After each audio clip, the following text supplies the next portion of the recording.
All of this aside, let's come to the serious part of the interview and talk about your book. What made you write this book?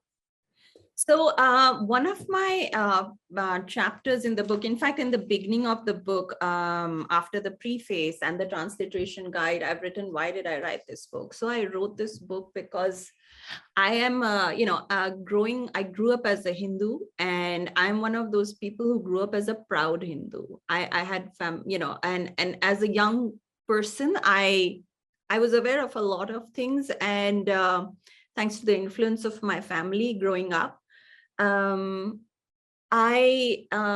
was exposed to the life of Bhagwan Ram. So I'm a devotee. So the first thing that makes you explore something is that because you want to explore that, right? So if I explored the Valmiki Ramayana, is because it was my desire to explore and read what happened in Bhagwan Ram's life.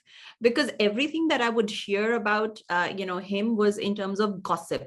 Ye aisa hua, wo waisa hua. And why do I call it gossip? I call it gossip because nobody's really read the Ramayana, but everybody wants to talk about it. Everybody wants to discuss it. Even for that matter, what is shown on television is not true. It's a very messed up version that we see on television, and it doesn't hold any place in reality or what is written in Valmiki Ramayana. And why I'm emphasizing Valmiki Ramayana so much is because Valmiki ji was a contemporary of Bhagwan Ram.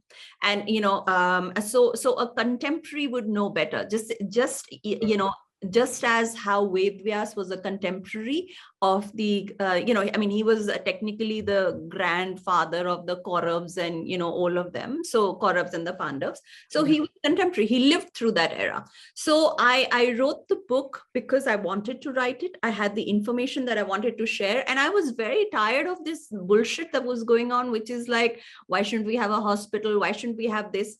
And one of the reasons is, I felt that if I had the knowledge, that it was my duty to share that knowledge with the world so that the current generation understands. You see, because even our parents don't know the answers, because even our grandparents don't know the glory of Ayodhya, and neither do our Kathavachaks talk about it. So how do we expect this generation to know something about, our own ancient glory? We didn't know. Nobody told us. Now they will not have an excuse.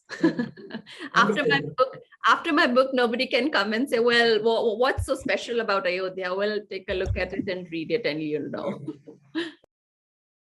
Please remember to subscribe to us and switch on the notifications for this channel. For our other social media links, more content, and to support our work, please visit citti.net. Dhanyavad. Namaskar.